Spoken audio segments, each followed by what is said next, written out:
আসসালামু আলাইকুম। Crime TV থেকে আমি সাংবাদিক সৈয়দ এনামুল হক নিপু। কেমন আছেন সবাই?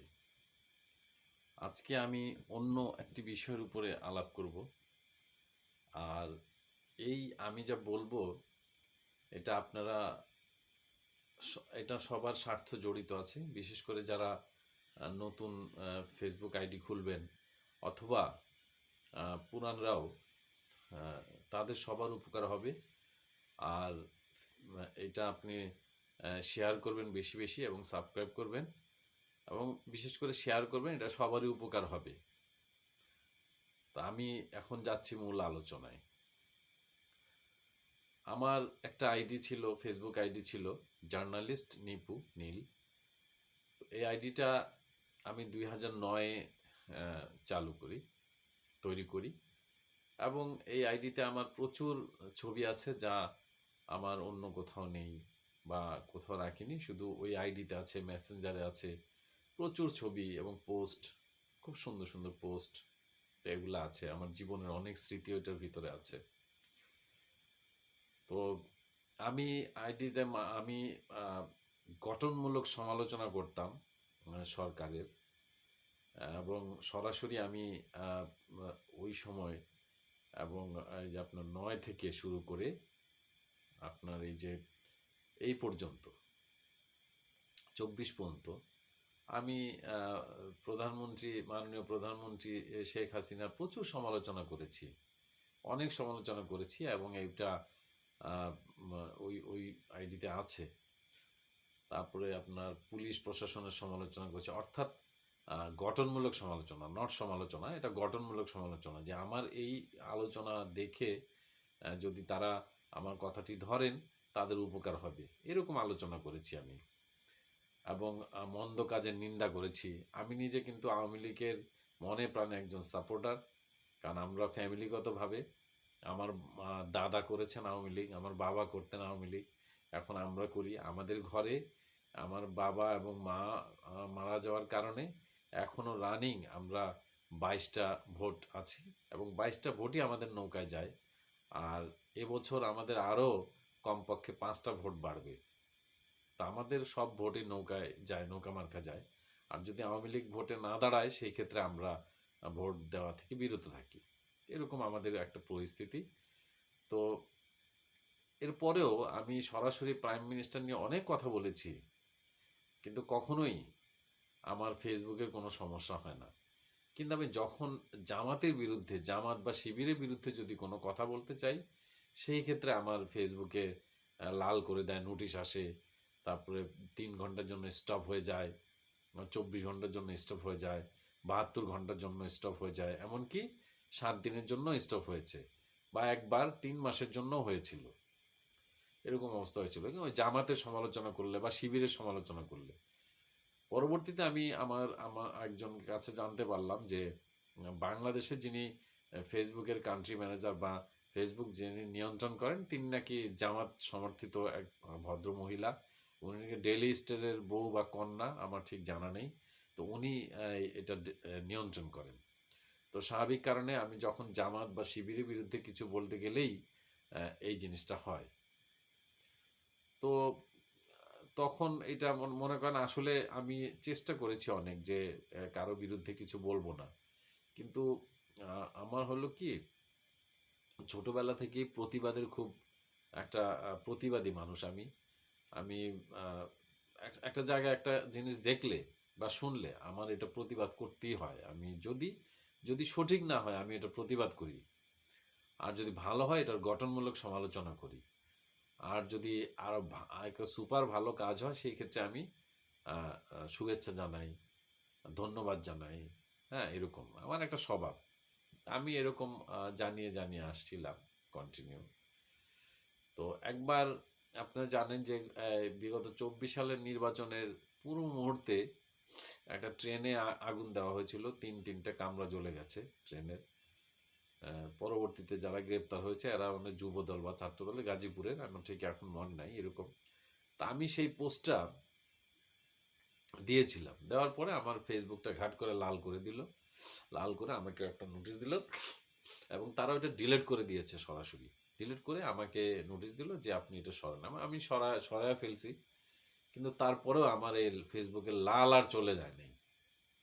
এবং এক সময় এই যে বিগত এই যে আন্দোলনটার সময় যে আমার এই যে 24-এর যে আন্দোলন, জুলাই আগস্টের যে আন্দোলন, সেই আন্দোলনের সময় আমার ফেসবুকের এঙ্গেজ আসতো, মানে আপনার লিস্ট আসতো আপনার 2.5 লক্ষ থেকে 3 লক্ষ, এরকম প্রতিদিন এভরি, অথবা মানে আমি যে পোস্টটা দিতাম 2.5 লক্ষ থেকে 3 লক্ষ লোক দেখতো। তা আমার নিজের কাছে আনন্দ লাগতো, আমি দিতাম। পরবর্তীতে যখন সরকারের পতন হয় এবং নতুন সরকার গঠন হওয়ার পরে ধীরে ধীরে ধীরে ধীরে তদন্তের মাধ্যমে যখন জানা গেল যে এটা অ্যাকচুয়ালি এটা ছাত্র আন্দোলন না, এটা ছাত্রদের ভুল বুঝিয়ে, এক শ্রেণীর ছাত্রদের ভুল বুঝিয়ে এই জঙ্গিরা এই কাজটা করেছে, এবং এটা আসলে আন্দোলন না, এটা আসলে জঙ্গি হামলা, এরকম একটা মানে শেখ হাসিনার বক্তব্য। এবং অন্যান্য যারা জ্ঞানী ব্যক্তি, গুণী ব্যক্তি বা তারা, তাদের লেখনীতে এটা আমি পেয়েছি। এবং আমি নিজেও তখন বলেছিলাম যে যদি ছাত্ররা হয়, ছাত্ররা মেট্রো রেলে আগুন দিবে না, আর যদি ছাত্ররা আগুনই দিত তাহলে ঢাকা বিশ্ববিদ্যালয় মেট্রো রেলের ওইখানে আগুন দিত, তারা ওই যে মিরপুর 10-এ যে মেট্রো রেলে আগুন দিত না। আর সেতু ভবনে যদি ছাত্ররা আগুন দিত, নর্মাল আগুন দিত, কিন্তু তারা সেতু ভবনে উঠে কম্পিউটারে হার্ড ডিস্ক বের করে নিয়ে যাবে, এই ধরনের ছাত্ররা করবে না কখনো। এটা আমার সবসময় ধারণা ছিল। এবং যখন যখন এই ঘটনাগুলো হয়, তো তখনই আমি পোস্টটা লিখেছিলাম। যাই হোক, পরবর্তীতে আমার একটা সন্দেহ ছিল, আমরা সবসময় বলেছি যে এটার সাথে জামাত শিবির জড়িত আছে, কারণ এইভাবে অগ্নিসংযোগে। পরে এখন তো দেখা যাচ্ছে যে এখন ইনভেস্টিগেশনে দেখা গেল যে 3,500 প্রায় মানে পুলিশ হত্যা করা হয়েছে। এবং একজনের, আমি টকশোতে এক ভদ্রলোকের জিনিস দেখেছি, উনি বলেছেন যে 200 পুলিশকে জবাই করে মারা হয়েছে।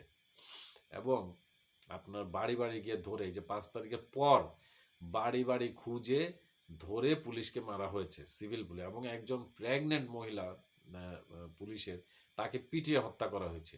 এরকম তো কেউই, আমরা পুলিশের পুলিশ হত্যার বিষয় কেউই কিছু বলে না, শুধু সবাই বলে যে ছাত্র জনতা হত্যা, কিন্তু পুলিশ হত্যার বিষয়ে কিছু বলে না। তো এক সময় না এক সময় এই হত্যা বলবে, সবাই বলবে। তা আমি এরকম একটা পোস্ট আমি দিয়েছিলাম যে এটা আসলে প্রকৃতপক্ষে অনুসন্ধান, এটা আমার ব্যক্তিগত মতামত দিয়েছিলাম যে এটা আসলে আন্দোলন ছিল না, এটা আসলে জঙ্গি হামলা ছিল। কারণ কোটা আন্দোলনটাও ভুল, কোটা জিনিসটাই ভুল। এর কারণ হলো যে মুক্তিযুদ্ধ কোটায় এই পর্যন্ত যাদের চাকরি হয়েছে, সরকারি কর্মচারীদের হিসাবে আপনি মাত্র 2% চাকরি করে, অনলি ফর 2% চাকরি করে মুক্তিযুদ্ধের কোটায়। তো এটা তো 30% হওয়ার কথা, কিন্তু 2% কেন? অর্থাৎ যে অনেকের ইন্টারেস্ট নাই মুক্তিযুদ্ধ মানে চাকরি করার, হ্যাঁ, বা অন্য কাজ করে, বা বাইরে থাকে, আদার্স, বা এডুকেটেড না, এরকম। আর যেটা যেটা ছাত্রদের নর্মাল যেটা বোঝানো হয়েছিল যে কোটার ব্যাপারটা, যে মেধা না কোটা, এরকম বোঝানো হয়েছিল, তো ওইটা আসলে এটা ভুল বুঝিয়েছে। এর কারণ হলো যে কোটার যে ব্যাপারটা এটা দেখেন আপনি, যে যিনি পড়ালেখা করেন একটা ছেলে, তিনি প্রথম যে তার ফর্মগুলা দিল, পাঠালো, ফর্ম পূরণ করলো, বিসিএস এর পূরণ করে পাঠালো, এরপরে তার বাছাই হলো, বাছাইয়ের পরে প্রিলিমিনারি হলো, প্রিলিমিনারি যদি সে টিকে তাহলে সেই ক্ষেত্রে তার রিটেন হবে, রিটেনে টিকলে ভাইবা হবে, ভাইবার পরে সেই কোটার ব্যাপারটা আসে। তার মানে আপনি মেধা সে যাচাই করতে করতে কিন্তু পৌঁছে গেছে। তাহলে এইখানে সে মেধাবী না, এটা ঠিক না। কোটা মানে এইটা না যে সে মুক্তিযোদ্ধার সন্তান বা নাতি, তারা জোর করে চাকরিতে ঢুকাই দিলাম, তা কিন্তু না। কোটা মানে অন্য জিনিস, ভাইবার পরে আসে এটা। তো এটা এটা তো ছাত্ররা বুঝলো। এটা কিন্তু আমি শুরুতে বলেছিলাম যে কোটাটা আসলে ছাত্রদের ভুল বোঝাচ্ছে, কোটা নয়। এরপরেও আরেকটা কথা বলি, 5 বছরে আপনার প্রায় এই যে ইয়ের, যে আওয়ামী লীগের যে 16 বছরে প্রায় আপনার 5,500 থেকে 6,000 মানে মুক্তিযুদ্ধ কোটা ছিল আর কি। তো থাকার পরে দেখা গেছে যে 1400 ছেলে চাকরি করতো, 1400, আর বাকিগুলা সেই মেধা থেকেই নেওয়া হয়েছে। তার মানে কি? তার মানে আসলে মুক্তিযুদ্ধের সেই নাতি নাতনিদের এখন আর চাকরি করার কোনো ইন্টারেস্ট নাই। এটা হলো তাদের একটা সম্মানের জন্য এটা রেখে দেওয়া হয়েছিল, যে মুক্তিযোদ্ধা কোটা আছে, এই সম্মানের জন্য, আর কিছু না। কিন্তু এটা ছাত্রদের ভুল বোঝানো হয়েছে। আর যেমন নারী কোটা যে ছিল 10%, 10%, এই নারী কোটায় তো মুক্তিযোদ্ধা হোক আর ওই যে বাইরে হোক, মুক্তিযোদ্ধাদের আর এটাতে আসে না। বাইরে তো সবাই নারী কোটা, মানে কি নারী কি সব নারী, তো মেধার নারী তো আসবে। এরপর জেলা কোটা, এই জেলা কোটাগুলোও তো সেই সেই সব সব লোকই থাকবে। তো সাধারণভাবে অনলি ফর এটা মুক্তিযোদ্ধাকে একটা টার্গেটে এনে এটার বিরুদ্ধে এনেছে। এখন তো শুনলাম যে আমরা 4 বছরের পরিকল্পনা ছিল এটা, যে কিভাবে তারা একটার পর একটা দাবি তুলবে এবং কিভাবে কোনটা হলে কোনটা করবে, কোনটা হলে কোনটা করবে। এবং এটার সাথে 7.62 রাইফেল ব্যবহার করেছে, স্নাইপার ব্যবহার করে হয়েছে, মুগ্ধকে মেরেছে স্নাইপার। এবং আরেকটি কথা এখন শুনলাম যে মুগ্ধ যে পানিটা দিয়েছিল, এই পানির ভিতরে নাকি এমন কিছু মেশানো ছিল, ইসরায়েলি নেশা জাতীয় কিছু, যেটা খেলে মানুষ উত্তেজিত হয় এবং এই উত্তেজনা শুধু 1-2 দিন না, মাস পর্যন্ত গড়াতে পারে। তো এইটা এই ধরনের ওষুধপত্র দিয়ে নাকি উত্তীর্ণ করতেছিল। আমি জানি না ঘটনাটা সত্য কিনা। তো যাই হোক, আমি আমার ফেসবুকে একটা পোস্ট দিলাম যে এই হামলাটা আসলে, এই আন্দোলনটা আসলে জুলাই আগস্ট আন্দোলনটা আসলে আহ, প্রকৃতপক্ষে এটা আন্দোলন না, এটা ছাত্রদের ভুল বোঝানো হয়েছে এবং এটা এক ধরনের জঙ্গি হামলা। জাস্ট এটা দিলাম আমি। ফজরের নামাজ পড়ে আমি শুয়ে শুয়ে এটা লিখলাম, লিখে আমি ঘুমিয়ে পড়েছি। 8টায় আমার ঘুম ভেঙেছে। 8টায় ঘুম ভেঙেছে, আমি ব্রাশ টাশ করে ফ্রেশ হয়ে আমি বাইরে যাওয়ার আগে আমি ফেসবুক চেক করতে চাই, দিয়ে আমার ফেসবুকটা সম্পূর্ণভাবে স্টপ আছে। মানে কি ব্যাপার, যে এটা আমার ফেসবুকটা নিষেধ করে, মানে বন্ধ করে দিয়েছে। পরে ওইখানে টেস্ট টুস্ট করে এই করে দেখলাম যে আমার ফেসবুকটা স্থায়ীভাবে ফেসবুকটা বন্ধ করে দিয়েছে। তো কি করব, মন খারাপ। তো কারণ এখানে আমার অনেক মানে ছবি ছিল, অনেক স্মৃতি এটার ভিতরে। এবং আমাদের স্কুলে প্রায় 50 বছর পর আমাদের বন্ধু বান্ধবদের সাথে দেখা করা হয়েছিল, হয়েছিল স্কুলের যে অ্যালামনাই অ্যাসোসিয়েশনে, সেই জায়গার যে আমাদের ছবি গান বাজনা সবই রয়ে গেছে ওইখানে। তো ওগুলো সব আমার স্মৃতি থেকে চলে গেল, মনটা খুব কষ্ট পেলাম। যাই হোক, আমি করেছি নতুন একটা আইডি করেছি, নাম দিয়েছি ক্রাইম রিপোর্টার মিস্টার নিপু, এরকম একটা নাম দিয়েছি। তো সেই আইডিতে প্রথম একটা মানে আমার 4-5 জন বাইরের মহিলাদের মানে রিকোয়েস্ট পেলাম। একজন রিকোয়েস্ট দিল ক্যারিন জাস্টিন নামে এক ভদ্রমহিলা একটা রিকোয়েস্ট পেলাম, এবং উনি আমাকে দিল হাই। আমি দেখলাম, দেখে আমি কোনো উত্তর দেইনি। পরবর্তীতে আবার উনি দিল হাই, কোনো উত্তর দেয়নি। পরে যখন আবারও দিল, তখন আমি চিন্তা করলাম যে একজন এইভাবে বারবার করতেছে, বিদেশি মহিলা, আমার দেশের সম্মান চলে যাবে। আমি দিলাম হ্যালো। পরে আমার দিল হোয়াট আর ইউ ডুইং। হ্যাঁ, তা আমি বললাম যে আমি লিখতেছি, এরকম কিছু বললাম। তা বলল যে আপনার পেশা কি? আমি আমার পেশা সম্পর্কে জানালাম যে আমি একজন ক্রাইম রিপোর্টার। আপনার পেশা কি? উনি বলল উনি আর্মিতে চাকরি করেন, সিরিয়া আছেন, উনি আমেরিকান, আর্মিতে চাকরি করেন সিরিয়ায়, খুব ভালো। তো উনি মাঝে মাঝে আমাকে খুব প্রিয় এইটা ওইটা করে কথা বলে, মেসেজ দিতে থাকে। আমি তো সবসময় পারি না, আমি রাত্রে এসে আমি মেসেজের উত্তর দিয়ে দিই, এরকম। তো উনি আমাকে জানালো যে আমি খুব সমস্যায় পড়েছি, এখানে আমরা কয়েক বস্তা টাকা পেয়েছি, এবং সব মার্কিন ডলার। তো আমার এটা আয়ের সাথে এই টাকাটা রাখা তো খুব বিপজ্জনক। তা আমি চাচ্ছি যে আমার মানে রিটায়ার্ড করার পরে আমি নতুন একটা দেশে আমি ব্যবসা করব। তা আমি যেহেতু তুমি আমার ফ্রেন্ড, তাহলে তোমার সাথে ব্যবসা করতে চাই। তোমার দেশের ব্যবসা মানে কোন ব্যবসাটা সবচেয়ে ভালো?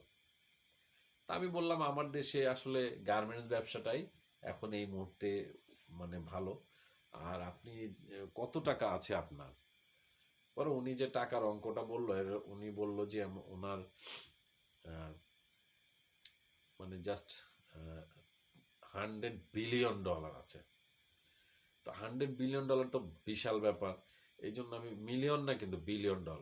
তা আমি বললাম যে আপনি আরেকটা কাজ করতে পারেন, আপনি জাহাজ ভাঙা শিল্প এটা দ্রুত এগিয়ে আসতেছে, আপনি এইটা করতে পারেন। আমি কিন্তু নর্মাল সেন্সেই বলছি। উনি আমাকে বললো যে আচ্ছা, আমি যদি টাকাগুলো আপনার কাছে পাঠায় দিই তাহলে আপনি এগুলা রাখেন, কারণ আমি তো আর এটা আনতে পারবো না, আমি আর্মিতে জব করি, আর এটা কোনো ব্যাংকে ওই টাকা রাখা যাবে না। তখন আমি ওনাকে বললাম দেখেন, এইভাবে পাঠাবেন, পরে যদি আমি কোনো বিপদে পড়ি, কারণ এগুলা হলো ব্ল্যাক মানি হয়ে যায় এক ধরনের, যদি সরকারিভাবে মনে করেন না না না না সরকারিভাবে পাঠালে আমার জব চলে যাবে। হুম। তখন আমি চিন্তা করলাম যে ঠিক আছে তাহলে পাঠান, আপনি আসেন। তো উনি আমাকে দেখালো যে উনি প্যাকেট করতেছে, হ্যাঁ, আর একটা ভিডিও দিল প্যাকেট করতেছে, তারপরে পাঠায় দিল। উনি ডিপ্লোম্যাটিক ডিপ্লোম্যাটিক মানে ইতে পাঠাবে, অ্যাম্বাসেডারের মাধ্যমে পাঠাবে, অ্যাম্বাসিতে আসবে। তো ডিপ্লোম্যাটিক অ্যাম্বাসি আসবে, এরকম করে আমাকে একটা কোরিয়ার কুরিয়ার ইয়ের একটা রিসিট পাঠালো, বললো যে আমি ছেড়ে দিয়েছি, এটা 2-3 দিনের মধ্যে আপনি চলে যাবে। তা আমি কিন্তু জানি যে সিরিয়ার সাথে আমাদের দেশে সিরিয়ার কোনো ডাক আমাদের দেশে আসে না, পোস্ট অফিস ছাড়া ওই আপনার কোনো কুরিয়ার সিরিয়ার আসে না, আমি জানি এটা আপনার। তারপরেও আমি কিছু বলিনি ওনাকে। ঠিক 2 দিন পর 2 দিন পর আমাকে একটা ফোন আসছে। আমার মোবাইল আবার ট্রু কলার চালু আছে, তো তো এখানে মোবাইলের নামটা এসছে যে মেহেদি হাসান। উনি একজন ভদ্র মহিলা ফোনটা করলো, ফোনটা করে বলতেছে যে আমি কাস্টম থেকে, এয়ারপোর্ট বিমানবন্দর থেকে, কাস্টম থেকে বলছি, আপনার একটা ল্যাগেজ এসছে, এইটার ইটা পাঠায় দেন, এটা কাস্টম ফিটা পাঠায় দেন আপনি। কত কাস্টম ফি? বলছে যে খুব একটা বেশি না, এটা হলো 2.5 লক্ষ টাকা, বাংলাদেশি টাকায় 2.5 লাখ টাকা কাস্টম ফি, আপনি পাঠিয়ে দেন। আমি বলছি ঠিক আছে, আপনি কাস্টমে কোথায় আছেন, আমি আসতেছি। কয় না আপনি এটা বিকাশে পাঠিয়ে দেন। আমি কই যে বিকাশে পাঠিয়ে দেন, আমি আপনাকে চিনি, আপনি কাস্টম যদি না হন। বলে যে কি বলেন, আমি একজন কাস্টম অফিসার। তো কাস্টম অফিসার আপনার অসুবিধা কি, আমি যদি অফিসে আসি, এটা তো ফি, আমি ফির কাগজটা দিবেন, আমি ফিটা জমা দিব, দিয়ে আপনি দেন, আমি ওইটা নিয়ে আসবো। আমি তার মাগনা আনবো না আপনার কাছ থেকে, আর আপনাকেও কিছু দিয়ে আসবো। তো উনি বললো যে না, আপনি বিকাশ করেন। আমি বলছি তো আমি তো বিকাশ তো আমি করবো না আপনাকে না চিনি। আপনার নাম এখানে উঠেছে মেহেদি হাসান, আর আপনি তো অন্য নাম বলছেন, কি একজন ওই যে মঞ্জিলা বা এই টাইপের নাম বলছে আর কি, শারমিন এরকম নাম বলছে। আমি বলছি আপনি নাম উঠলো মেহেদি হাসান, তারপরে ফোনটা কেটে দিল। কেটে দেওয়ার পরে ওই মহিলা আবার আমাকে মেসেজ দেওয়া শুরু করলো, এবং আমি যখন ওনাকে কল দিই, কল রিসিভ করে না, কিন্তু মেসেজ দেওয়া শুরু করলো। এবং উনি আমাকে বললো যে আপনি এটা রিসিভ করেন না, আমি কষ্ট করে পারেন। তখন আমি ওনাকে বললাম দেখেন, আপনার $100 বিলিয়ন আপনার এইটুকু একটা বাক্সতে এটে গেছে, আমি বুঝলাম না। তারপর উনি আমাকে ব্লক করে দিল, এই শেষ। এরপর আরও কয়েকটা ইংরেজ মহিলার বিভিন্ন রিকোয়েস্ট আসলো, কেউ আমেরিকা থেকে, কেউ ইংল্যান্ড থেকে আসলো, জেনিফার নামে একটা মহিলা করলো আপনার আফগানিস্তান থেকে। তা আমি আবার, আমার একটা স্বভাব আছে, খুব ছোটবেলা থেকে আমার এই স্বভাব, যে আমি ভূগোল, ইতিহাস, অর্থনীতি এগুলো পড়তাম, মানে আমার যে যা সাবজেক্ট ছিল না আমি সেই বইগুলো পড়তাম। আমার বড় ভাই যে অ্যাস্ট্রোলজি নিয়ে পড়ালে, ওনার বই ছিল, আমি সেগুলো পড়তাম। এবং আমার আল্লাহর মধ্যে আপনাদের দোয়ায় সমুদ্রের নিচে, মহাকাশে, আকাশে, ল্যান্ডে আমার অনেক অনেক অভিজ্ঞতা আছে। এই জন্য আমি, এই যে আমি যখন আমাকে যিনি বলে যে আমি অমুক রাষ্ট্রে আছি, আমি জিজ্ঞেস করি যে আপনি অমুক রাষ্ট্রে কোথায় আছেন। তো মোটামুটি সে যদি রাজধানীর কথা বলতে পারে, অনেকে বলতেই পারে না, আর সে যদি রাজধানীর কথা বলে যে আমি তখন আমি বলি সে যে কোন এলাকায় আছেন, তখন সে অফ হয়ে যায়। তো হঠাৎ করে উইলিয়াম হ্যারিসন নামে এক ভদ্রলোক, উনি আমাকে বললো যে আপনি তো লটারি পেয়ে গেছেন। আমি কিসের লটারি, মানে উনি খুব ইংলিশে আমাকে বলতেছে কিসের লটারি। উনি বলছে যে আমরা ফেসবুকের জাস্ট আইডির উপরে দেখে আমরা একটা লটারি করি, লটারি করে এটা আপনি পেয়ে গেছেন। এখন একটা আইফোন একবারে লেটেস্টটা যেটা সেটা পেয়েছেন, আর একটা গাড়ি পেয়েছেন, যে মার্সিডিস, আর বিভিন্ন রকম গিফটের কথা বলছে অনেক। আমি খুব ভালো। ওই যে আপনি হোয়াটসঅ্যাপ নাম্বারটা দেন, আপনার এখানে পাঠায়া হবে, দেওয়া হবে। তা আমি হোয়াটসঅ্যাপ নাম্বার দিলাম, দেওয়ার পরে উনি হোয়াটসঅ্যাপে ফোন দিল, আমি কথা বললাম ওনার সাথে। উনি বললো যে আপনি গিফট পেয়ে গেছেন, আমি এটা প্যাকেজের জন্য পাঠিয়ে দিচ্ছি, কতক্ষণ পরে আপনার সাথে কাস্টম থেকে কথা বলবে। তারপরে এক এক ভদ্রলোক আমাকে ফোন দিল, উনি ইংরেজ, অরিজিনাল ইংরেজ বোঝা গেছে, কারণ উনি বাংলা কোনো কথাই বলতে পারে না। তো উনি ফোনটা দিল, ফোন দিয়ে বলতেছে আপনি একটা গিফট কার্ড কিনে আমার কাছে পাঠায় দেন। কিসের গিফট কার্ড ভাই? বলছে কোনো মার্কেটে গেলেই গিফট কার্ড পাওয়া যায়, আপনি গিফট কার্ড। আমি দেখেন আপনি কোথায় থাকেন? বলে যে আমি ইংল্যান্ডে আছি। আমি বলছি যে ওই ভদ্রলোক বললো যে ওই ভদ্রলোক আমেরিকায়, আপনি ইংল্যান্ডে, তো গিফটটা আমার আমেরিকা থেকে ইংল্যান্ডে কি করে আসলো ভাই? পরে বললো যে দেখেন আপনি ওইটা নিয়ে ওইটা খোঁজাখুঁজি করে লাভ নেই, আপনি একটা গিফট কার্ড কিনে পাঠান। আমি গিফটটা আমাদের বাংলাদেশে কোনো জায়গায় গিফট কার্ড পাওয়া যায় না। বলে যে হ্যাঁ গিফট কার্ড পাওয়া যায় না আমি জানি, কিন্তু আমাদের কাছে আছে, আপনি অনলাইনে কিনতে পারেন। পরে আমি বললাম যে কিভাবে এটা কিনবো? বলে যে আমরা একটা নাম্বার দিব, আপনি ওই নাম্বারে আপনি 2.5 লাখ টাকা পাঠায় দেন, মানে বাংলাদেশি টাকা 2.5 লক্ষ টাকা। তো সরি, এইভাবে বলে নাই, বলছে $300। তো $400, $400 গিফট কার্ডের দাম। তার বলে $400 আমি গিফট কার্ড কিনবো? না, আমি সরি, আমি কিনবো না, তো মার্কেটে পাওয়া যায় না। একবার, দুইবার, তিনবার, তারপরে আমি বললাম যে এটা কতটুকু, প্যাকেটটা কতটুকু, ওজন কতটুকু? তো উনি বললো যে 77 কেজি। তা আমি বলছি ভাই, একটা মার্সিডিস গাড়ির কি 77 কেজি প্যাকেট? ওই লোক ব্লক করে দিল।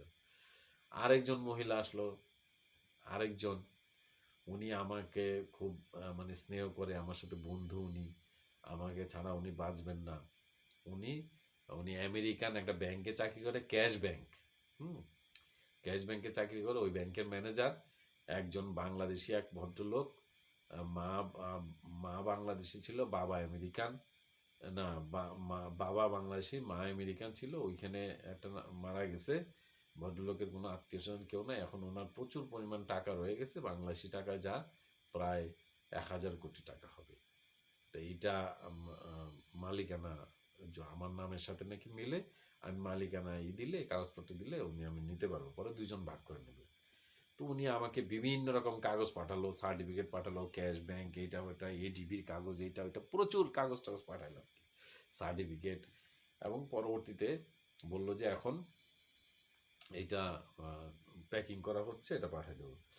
প্যাকিং করে দিলাম, ঠিক আছে। এখন তখনই ওই প্যাকেজ থেকে আমার কাছে রিং আসলো যে আমাদের কাছে আপনার 2.5 লক্ষ টাকা পাঠায় দেন, মানে সবাই 2.5 লক্ষ, কিন্তু 2.5 লক্ষের ভিতরে আছে, 2.5 লক্ষ টাকা পাঠায় দেন, আমরা প্যাকেজটা ছেড়ে দিই।